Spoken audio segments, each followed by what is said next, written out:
If you're a client-focused SMSF advisor eager to discover the latest tools and tech transforming the industry, then the SMSF Advisor Technical Strategy Day is not to be missed.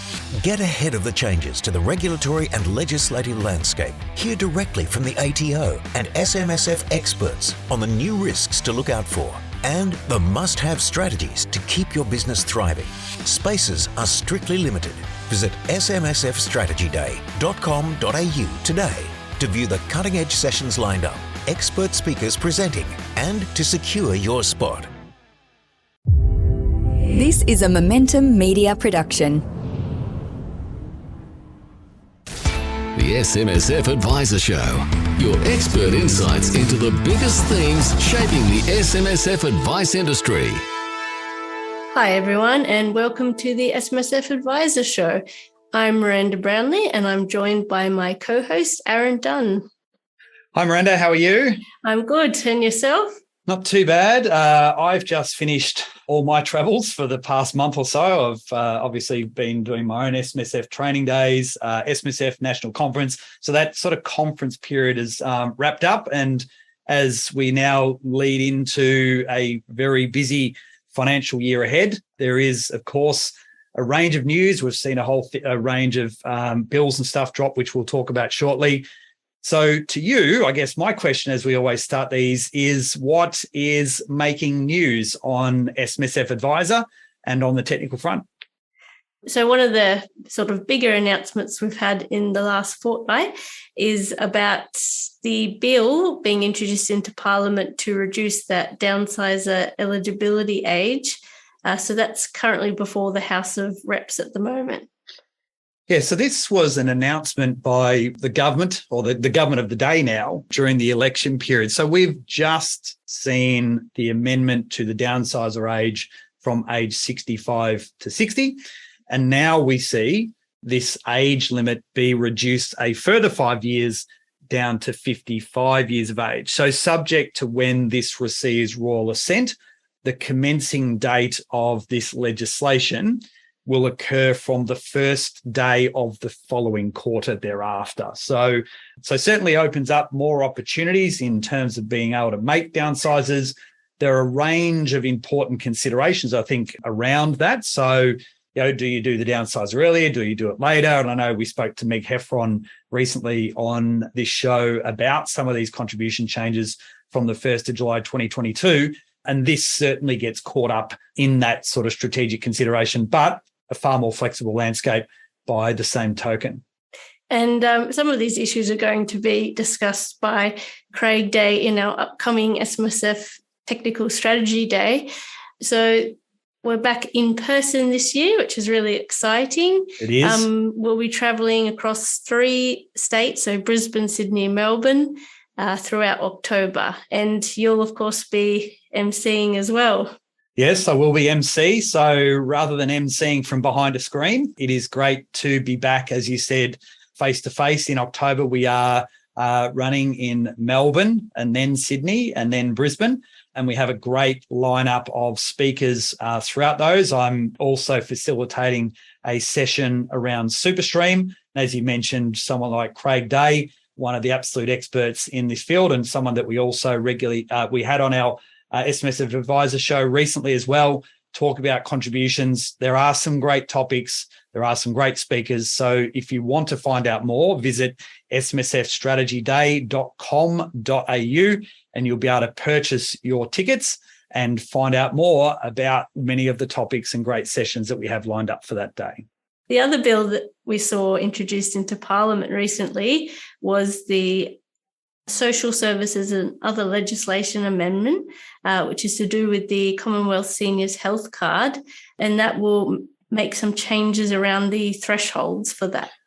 Yeah, so again, we're starting to see the formation of some of these announcements throughout the election. So this is a positive one for a lot of self-funded retirees. And in particular, what we're going to now see is an increase in the income threshold to determine qualification for that Commonwealth Seniors Health Card. So if you're single, the threshold currently sits at around $57,761. that is going to increase up to $90,000. And for a couple, currently at sort of $92,500 odd dollars, and that is going to increase to $144,000. So there is going to be a large catchment of clients that will then fall into this that may have previously been unavailable to access that Commonwealth Seniors Health Card. And I'm sure many of you as advisors would know full well the importance that a lot of clients put on this Commonwealth Health Card. And in many instances, it will go some way to helping assist in that increased cost of living that we've seen recently, given that the Commonwealth Seniors Health Card gives some concessions around different services and prescriptions and so forth. So the final thing to note that if it is passed, it does intend to commence and apply from the 20th of September 2022.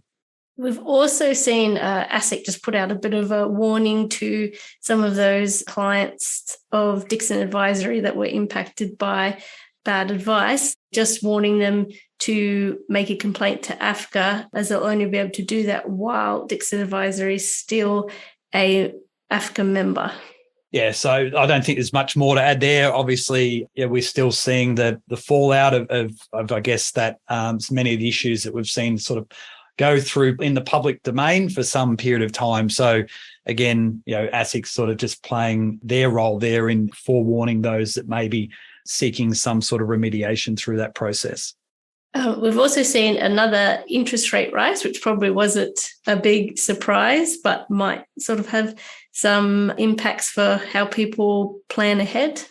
Yeah, so these changes, obviously, in the rates are going to have ongoing implications, in particular for those with limited recourse borrowing arrangements. But on the flip side, in more positive news, I guess those that with a far more cautious or conservative balance, cash rates increasing in superannuation and investment accounts more generally is a positive. So I think we did see most of the banks pass on that increase in respect to banking deposits. So that is good news. But by the same token, understanding the obligations around a fund's investment strategy as we see that rate start to increase to be able to continue to meet obligations in the fund will be important. Now, that is different from a external lender like a bank and so forth as a financial institution when compared to a related party LRBA, where that related party LRBA really was set in stone from the May indicator rate. So we did see that RBA published rate take effect, so a 25 basis point increase from the 1st of July. That is in essence locked in for that entire year until we see the rate for the next year with a related party loan. So again, just understanding the differences between bank loans and related party loans and what impact that those rate rises will continue to have. And we're also seeing some continued discussion around SuperStream and some of the issues with that. While we are hearing that some of the APRA funds have moved to a more consistent approach, there are still some outlier funds that are causing some issues for SMSFs, which is something that Peter Burgess from the SMSF Association spoke about recently at their technical summit. Yeah, so again, this goes back to trying to create a framework that is utilising the efficiencies of what SuperStream's intending to do. And as you said, there are some outliers with different funds that are imposing different obligations. And it is important to remember that the know your client obligations still do exist and require funds to comply with prior to the rolling over of that. But the SMSF industry, in particular the SMSF Association, is quite active in ongoing dialogue to ensure that we do get a far more uniform approach to dealing with APRA-regulated funds and ensuring that we can get these rollovers in a more timely fashion than what some of them, and I should say only some of them, are currently imposing. Yeah, and it's also likely that we'll see that SuperStream relief, which the ACHO was offering, will probably end by the end of this calendar year. There was only a small take-up anyway, and obviously we've got Australia Post on board now, so there's less need for that than there was previously.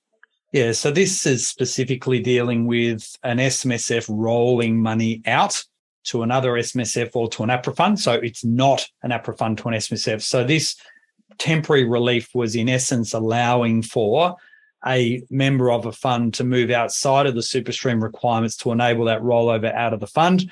There is a process that you would need to go through to obtain approval by the ATO, and that approval would then need to be supported through to the auditor and so forth. The inference that we got from that SMSF Technical Summit and from Peter there was that there hadn't been any significant numbers of those that had requested through that accepted framework.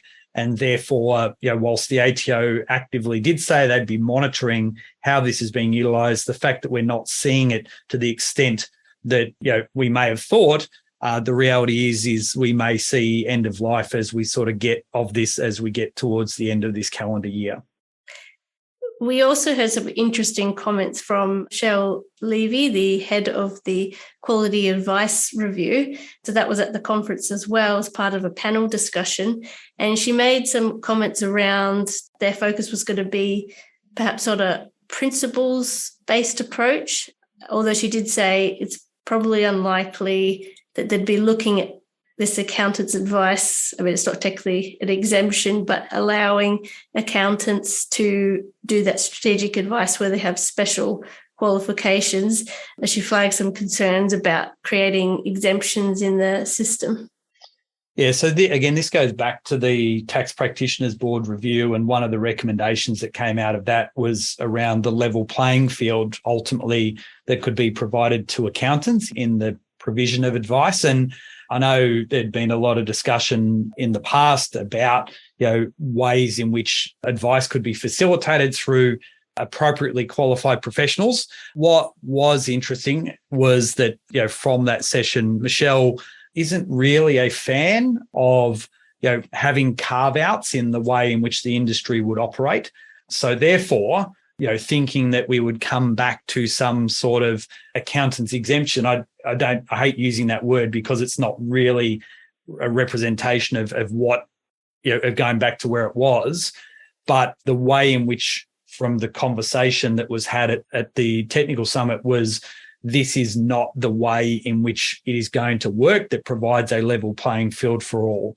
And off the back of that, her view is that, something like this needs to be given, some alternate consideration, however that might look, and understanding obviously the principles-based approach and stuff that all of the 13 professional bodies sort of came together to look at. I think it was 4 or 5 different principles and so forth that the Secretariat could consider as part of this. And ultimately, the view here is that, yes, let's not sort of carve out some exceptions for some at the sake of others. Yeah, and shortly we're going to be joined by another of the panellists from that discussion panel, Sarah Abood, Chief Executive of the Financial Planning Association of Australia. So she also offered her own insights as part of that discussion on where she'd like to see the Quality of Advice Review go. And we'll be shortly speaking to her about that and a number of other issues in the financial advice space at the moment. So we're now joined by Sarah Abood, CEO of the FPA. Hi, Sarah. Thanks so much for joining us. Hi, Miranda. No problems. So you've consulted a lot with Stephen Jones on a range of issues impacting financial advisors. Obviously, Labor has only been in government a short time, but are you able to give us a bit of an update on where some of those policies and measures are at the moment? Sure, we do engage with government and regulators pretty regularly, and I think there's a couple of things that are top of mind for advisors in particular and planners at the moment, and probably the most urgent one is the education reforms.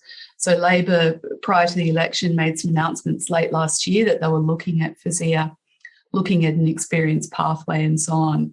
And I think for a lot of planners who perhaps are not in a position yet of meeting the FSIA requirements, they're really keen to know what's happening on that front. And our concern is that planners who might have otherwise started their education journey this year, they've kind of lost a year, if you like. So for us, that's the most urgent one. We understand that this is with Treasury now and that the Minister has asked Treasury to put together a consultation, and we're hoping to see that really soon because I think, we really have an urgent need to understand what's happening there so advisors can plan. So that's probably urgency number one. I think the other item that's top of mind for a lot of people now is the compensation scheme of last resort. So that was the last piece coming out of the Royal Commission. And the legislation for that was drafted in the last term of Parliament, but it was discontinued in April. And we are really, really keen to see a couple of changes made to that legislation, because as it stands, the scope of that scheme wouldn't cover consumers for the major risks and the major areas of unpaid determinations. So that's pretty high on our list. We need to get that sorted out. Consumers need to get protection, and financial planners need to be clear on what the outcomes are, and it's got to be fair and it's got to be equitable. So that's a high priority for us as well. Probably the third one would be the quality of advice review, and that's the big one for all of us right now. There's a lot wrapped up in that review, a lot of hope on our part that we've got the potential to really make some changes in our profession that are going to be important. That report's on the 16th of December. So it was really heartening to hear that the Minister is supportive of the review and the reviewer. That review continues, and we're putting a lot of focus on that one.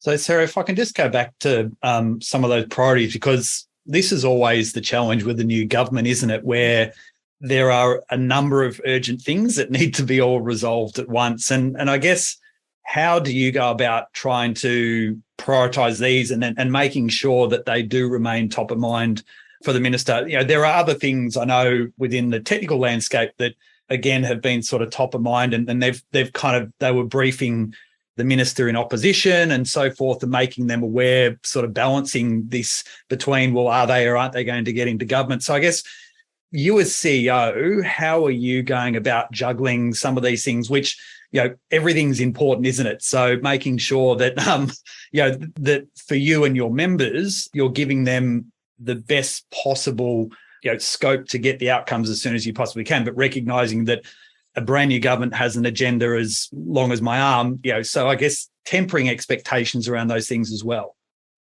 Yeah, I mean, prioritisation is a challenge for all of us right now, I think, because we're in a complex profession and there's a lot of change. And, for me, if things float to the top as both urgent and important, and things that members are talking about a lot, yep, that goes to the top of my list too, because our role is to advocate for members and support members. So certainly the three things that I've just outlined there are really important, and they're really top of mind for members. And I speak with members every day. And those three come up all the time. There's a lot that's wrapped up in the quality of advice review, though, that I haven't gone into detail, and I can do that, probably later in the podcast. But things like, for example, advisor fee consent. So that particular issue was really top of mind for a lot of members at the end of the last financial year, where they had to get fees reauthorised by clients in a range of different ways for a range of different product providers. And there's a real strong sense that that's just not happening. Like that, the way that the requirements have been constructed and interpreted by a range of different product providers has just made that aspect of the law pretty dysfunctional. So that's a high priority for us. And we've pulled that into the quality of advice review, along with a number of other issues that members keep raising. Yep. So I guess we also, we've got to make sure that we're working on the things that are really important to members. So when we're facing members, we're talking about what's important to them, what are they seeing in their businesses, what's most important to resolve. We and the policy team at the FPA need to go back and work out, well, what's our best chance to get that resolved and to make that happen. And there are a range of issues that I didn't mention. One example might be tax deductibility of financial advice. Yep. That's really important to members. It's really important to us. But we have to think about what's the best way to deal with that. So we advocate for it as part of the quality of advice review, but we're also working with the tax department directly to see what we can do with the current legislation. And you could put that into budget submissions and that sort of thing in any event as well. Yeah, and there will in fact be a federal budget in October of this year. I don't know if they'll be doing formal budget submissions, but we'll certainly be finding a way to advocate in that timeframe as well. But we ensure that we don't lose any opportunities, I guess, in summary, to prosecute those arguments and to make the case for our members and for their clients. I'm going to Canberra, for example, at the end of this month to spend some time down there. And our team is in constant contact with the teams of various politicians and the opposition and the crossbench. So that's a big part of what the FPA does, along with many associations, of course. Yep. One of the other things that the FPA has advocated for is obviously making it a bit easier for advisors to access the ATO portal and Centrelink data and that kind of information. That's obviously got huge benefits for the SMSF advice space. What's Labor's appetite for introducing something like that? I know Stephen Jones made a few comments saying that's something they would look at, but what kind of timeline do you see for implementing something like that? Yes, look, I haven't had pushback at this stage, or that there's nothing I've heard to say, no, we don't think financial planners and advisors ought to have that. So I think the principle is well accepted and understood. I think the timeframes will be more about the system changes required than they will be about the policy positions. There are some areas where, for example, with the ATO portal, the portal exists, the ability for access exists, and the changes would probably not be too great. There might be bigger issues at a systems level around some of the other data that we're keen for advisors to get. So this is a really important part, of course, of making advice more affordable and accessible to more Australians, because a big part of the cost in delivering advice is in collecting the information that you require in order to do it. So anything we can do to make that easier and faster, we are working on, and it's a constant thing that we work on. And as I said, I don't think the principle is a problem for anyone. I think it will be the systems that delay it, and we are keeping on working on that.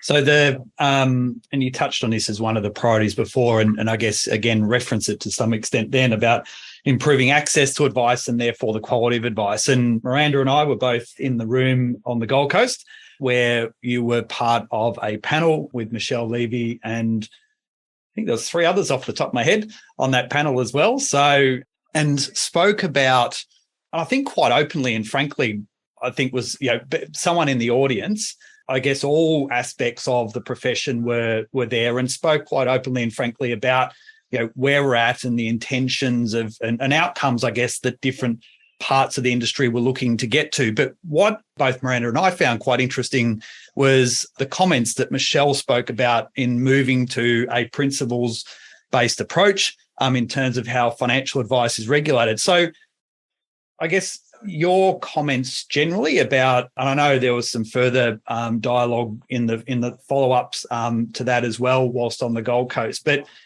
I guess, your current sort of lay of the land with this, and in particular, some of the conversations that Michelle made publicly from there as well, as to, where we are heading to try and get to an outcome where, like we said, it does provide us with a far more palatable approach for individuals to be able to seek advice in, many facets of their retirement and working lives.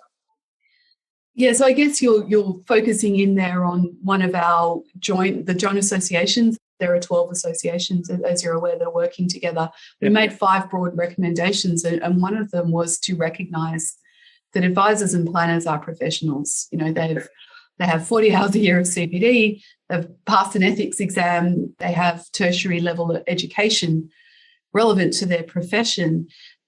So regulation needs to follow that. And our argument is that at the moment, regulation is complex, it's duplicative, and in many cases does not serve the consumer interest.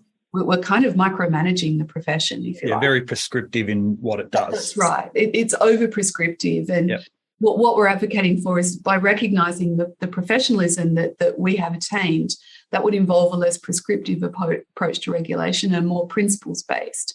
So, I don't want to, preempt what Michelle and her team may speak about. I understand they're expecting to release a submission or an update, I should say, to where they're thinking before the end of this month. We don't have the exact date as yet. But I certainly understand that a discussion around what an approach to principles-based regulation would look like will be part of that. Yep. And I think it's almost taking it back to first principles. So we've spoken about advice fee consent. There's a lot in there about the complexity of requirements around SOAs, the 8 times a year advisors have to disclose fees and so on. But broadly, they're all symptoms of this prescriptive approach. If you took it back to principles-based, then the principle on which you had to conduct your advice is the one that would be tested. So as a practical example of that, we have a best interest duty towards our clients. We don't necessarily need a checklist for safe harbour steps. And that's one practical example, but I think there'll be many more. And I imagine if that does find its way into Michelle's interim report, it will generate a lot of conversation in the profession about, well, what exactly does that mean? Does that mean I don't have to write SOAs anymore? Does that mean I don't have to do advice fee consent anymore? So there'll be lots of questions about specific examples of it. But I think the principle is really important, because if we can get rid of all of those layers of interpretation by all of the different players in the profession, we can attack the root cause of the problem rather than just tinkering around with the legislation that we currently have.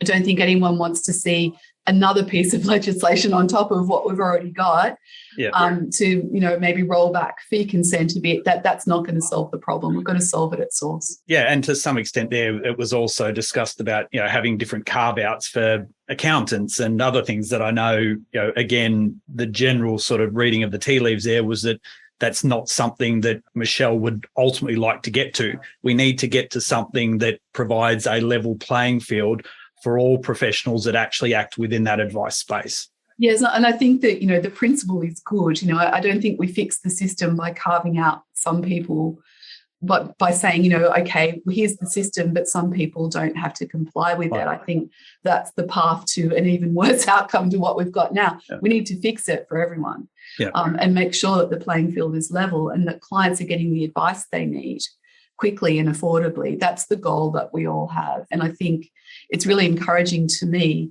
that Michelle and her team are really open to looking at what would be required to get there.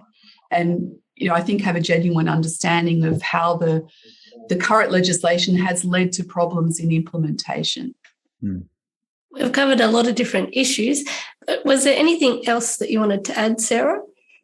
Look, I think, we spoke a little earlier about the key areas that we're focusing on. I guess, there's a lot that the Quality of Advice Review can do, and I'm certainly very optimistic that it will. We've got to look at the longer term of this profession as well. This profession has got to be sustainable. And probably the biggest issue that we're speaking about with other associations, and I'm speaking about with members right now on that front, is new entrants and making sure that we are organised and we can support the many, many new entrants that we need in order to make this profession sustainable and serve more Australians. There's no doubt at all that demand for advice is high. Most members I speak to are absolutely snowed under with new business, and many have closed their books. They just can't deal with the demand. So it really is critically important that we look at new people coming in, as well as trying to slow down experienced advisors leaving. They're both important, and that's a longer term issue that we're working on as well. I think it's critical. I'm very optimistic about the future of this profession. I genuinely believe this is going to be a great place to work, and what we do is critically important for Australians. And this year will be very, very important in making sure that we are laying the groundwork for the next phase of the profession. Yeah, well, Sarah, certainly reiterate everything that you've said there, because one of the things I always believe in is you want to ensure that you leave a legacy in your industry that leaves it in a better place than when you first started. And so I think that's something as all of us as professionals should be aspiring to, as you said, to bring on the next generation of advisors. And again, because of the fact that we will see more and more wealth created in this country, which means there is an even greater importance as the years go on for advice. So to you, thank you for being a part of today's SMSF Advisor Show. Really appreciate it. Thanks a lot, Aaron. All right, Miranda. Well, that was fantastic to have Sarah on board for our SMSF Advisor Show. And she certainly was able to not only highlight, I guess, what is some of those key planks for her membership to focus on, but also, interestingly, again, just some insights into the current progress and the way that the FPA is approaching the Quality of Advice Review. So what were your kind of key takeaways from that discussion? It was good to hear from her that she thought the Quality of Advice Review was moving in a really positive way and that we might get some meaningful change for the advice industry from that. And this is the one thing that I know we've spoken about this a couple of times, at least that I can remember on this show, is that when you get uniformity in approach. So when you have professional associations all working together for what they believe is the right outcome, so you've got different professions with different membership bases, but all singing off the same hymn sheet, I think the penetration that gets is much greater than those that are trying to have influence on their own set of circumstances, and therefore there's a perceived bias that might sit within that. So it was great to hear not only the insights of what Sarah was talking about from the FPA's point of view, but these are things that are consistent in discussions that include the SMSF Association, include the joint accounting bodies and so forth. And these all form part of the ongoing dialogue that they're having with the Secretariat from the Quality of Advice Review. And that's why I think that you alluded to as well, we are seeing some positive steps towards hopefully what will be a great outcome for the industry. Yes, it'll be interesting to see what sort of comes out over the next few months and where that all goes. Yeah, absolutely. So as is always the way, Miranda, with our SMSF Advisor Show, if any of our audience want to suggest any potential topics or speakers, how can they get in contact with us? They can get in touch at editor@smsfadvisoronline.com.au. Well, thank you once again for joining us with this week's SMSF Advisor Show. Take care and bye for now.